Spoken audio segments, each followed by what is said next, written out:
to another session of quality control, health and safety.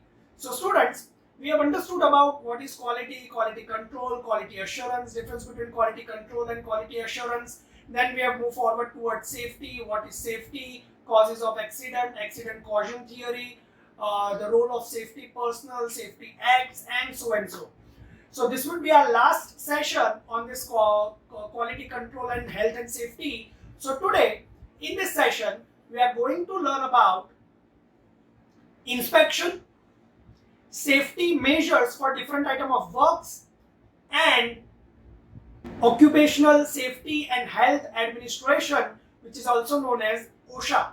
So today we are going to cover up three topics, and the first we are beginning with the inspection. So before we go into the depth of learning what is inspection, let us try to define the inspection. That what is, how you can say that this is inspection. So basically the inspection is the art of checking materials, processed or finished goods or products and compare them to the predefined laid specification. What client has specified and what exactly the product is or what is going on, what that process, that art, that entire thing is known as inspection. So I hope we are very much clear about what is inspection. Very easy, very basic. So during construction, this inspection as continuous checking of the work which is ongoing on the site, and keeping in mind that what is going on must be according to the specification which are described as a part of contract or the client. So that is that is what about that is about inspection. So now let us try to define the objectives of the objectives of the inspection, that why we need inspection in construction. Let us see the objectives of that. So here is the list of objectives which is required in inspection. Well, very basic: to improve the quality of the work, to improve the span durability of the structure, to reduce the repair and maintenance, then also to maintain the reputation of the firm and to put all the resources to give the economic output. So these are the basic objectives of the inspection. So students, basically inspection is a non-destructive kind of checking, and it is a very subjective matter. That if I inspect something and you inspect something, that could be really very different. So that is the case. But in some of the cases we required some instrument or some gauges to have the measurements about the inspection. If we talk about the concrete, then we collect the cube samples. So that is an inspection to taste the concrete. So that is what inspection is all about. Now this inspection happens at the different levels. So let us see the various levels of inspections. So there are three levels: that once you purchase the raw material, second at the time of processing, and at the third at the time of the end of the construction work or at the time of finished product. Well, one of the common method to have the inspection is the checklist, that you check that it is okay or not, this thing has been done or not, this is provided or not. So that is known as checklist. So checklists are the most common ways of inspection in our industry. Let us have an example of inspection of the formwork, and let us see the checklist for the formwork. So here is a sample checklist for the formwork for the construction. So this is how you can see that description of the item of work, yes or no, and the remark is there. So as an engineer, these points we need to check on the site, and we need to give our remarks and yes or no. So that is your checklist. The checklist can be of each and every building quantity, or you can say item of work. So now let us see the functions of inspection. What are the functions of inspection? Let us see that. So here are some of the functions of the inspection. That the first is to adhere the standard materials. and workmanship approved by the authorities, then to avoid the extra cost, then to check the construction processes and confirming the quality of the materials accordance with the specification, then to eliminate the unacceptable substitutes of the work, also to eliminate the unnecessary errors which results into the high maintenance cost. So these are some of the various functions of the inspection. Now we all have the basic knowledge about what is inspection, why it is being done, what are the objectives, what are the function, then a sample checklist. So now let us see the principles of inspection. Let us see that. So here are the 7 principles of inspection. The first is control over materials and equipments. Second is planning of inspection operations. Third is prompt inspection. Then the next is necessary degree of quality control. Then inspection organizing. Then the sixth is use of inspection record, and the last is levels of inspection. So these are the 7 principles of inspection. So I hope we are very much clear about all the aspects of inspection.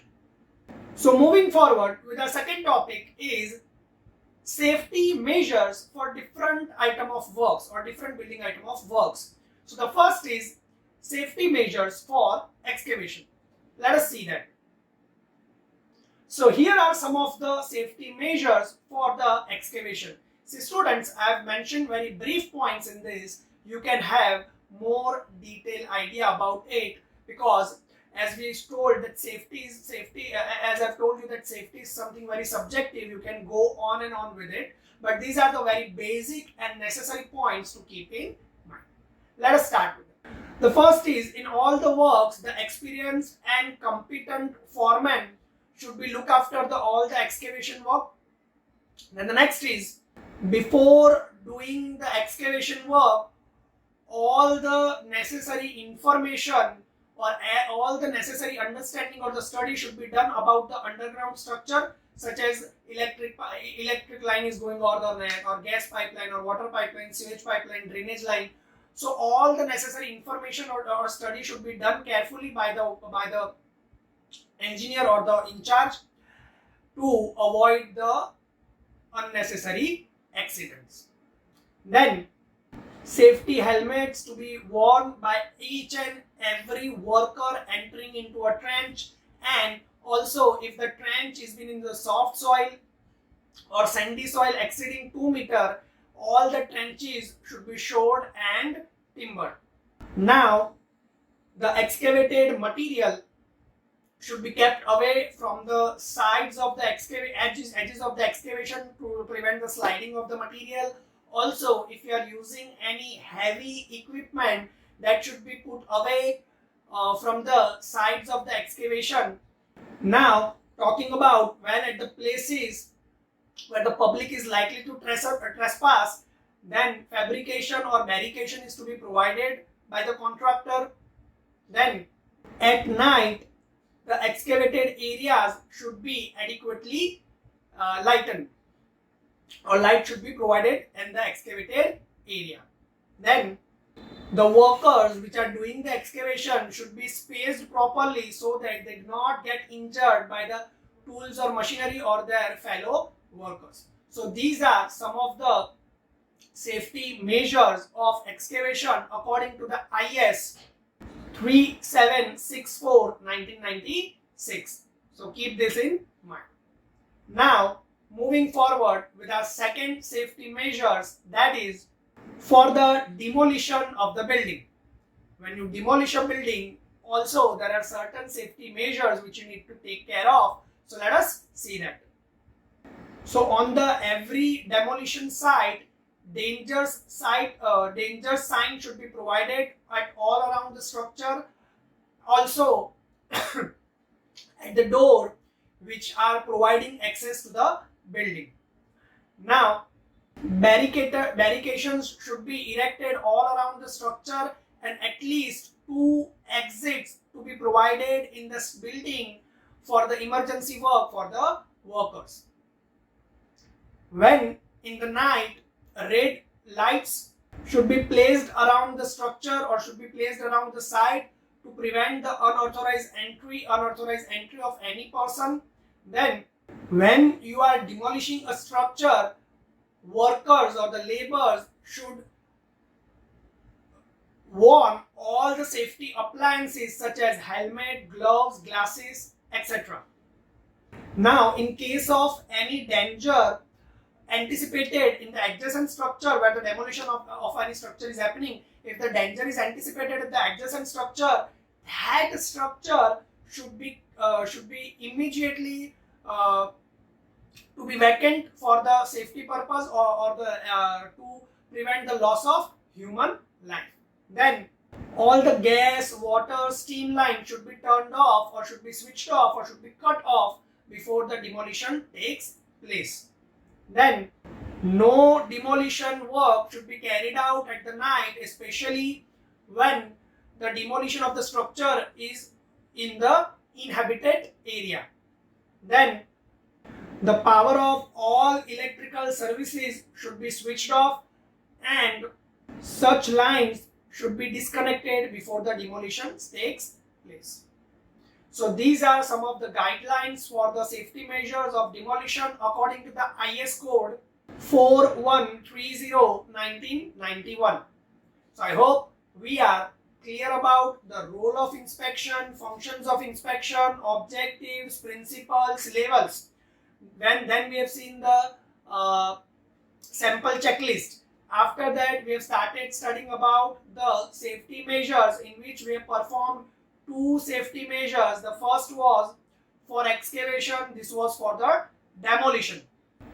Now, moving forward towards the last topic of the session, which is Occupational Safety and Health Administration, which is also known as OSHA. OSHA. Alright, let us see that. So the Occupational Safety and Health Administration is a large organization or the authority or the agency of United States Department of Labor, which has initially power to visit and inspect the workplace for the safety and the health purpose. So that is how it was for. It is a regulatory body of U.S. Department of Labor, and in the short form is termed as OSHA, Occupational Safety, Health Administration. Now, basically, what is the core objective of this OSHA? So the main objective is to assure safe and healthy working condition for men and women at their workplace by setting and enforcing the standards, by providing training, education and assistance. So that is the main goal or the main objective behind having this Occupational Safety and Health Administration. So OSHA is the responsible for enforcing its standard and regulating them. If any company or any agency is found that they are not following that standards, then they can be penalized. Also, the regular inspections are being scheduled by this OSHA, and sometimes it may happen due to any accident or due to any violence happens on the site, it triggers the immediate inspection by the OSHA.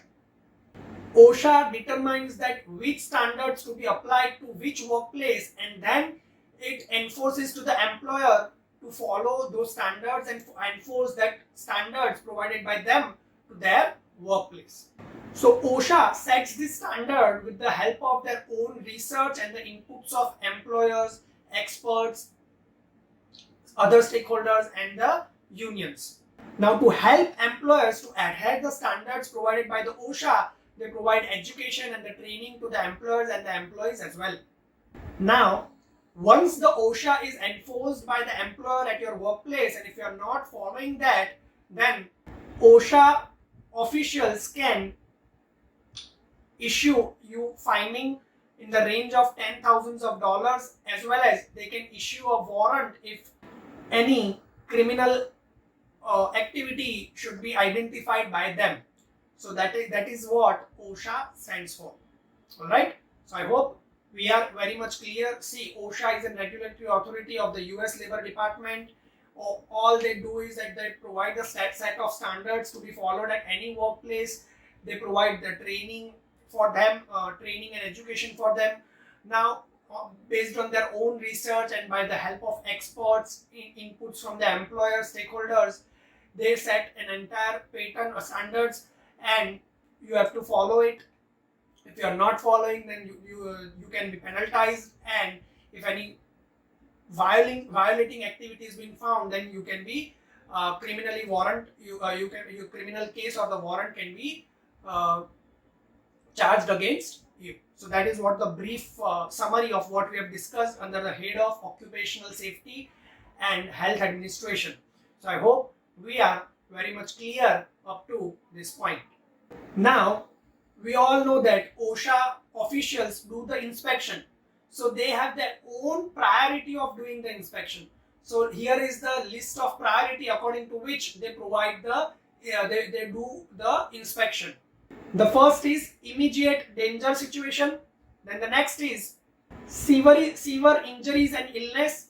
Then the third is worker complaints. The fourth is referrals of hazard from the other industries or other federal agencies.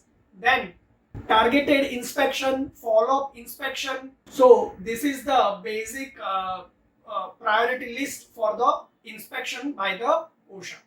So this is it. That was all about in today's session. In case of any query or doubt, you can always contact me on my mail or my number. So students, we have done with our quality control and health and safety management. See, we have studied almost all the topics in a broader sense. So from next session onwards, we are going to see about the component of equipment, because equipment plays an important part in our construction industry. What equipment, which equipment, why we need to purchase it, why we need to hire it, what are the depreciation criteria, what is the owning operating cost, what is the maintenance cost. There are so many things for an equipment when we are trying to enter an equipment, when we are trying to include an equipment in our construction project. Also, there are variety of equipments for the number of works.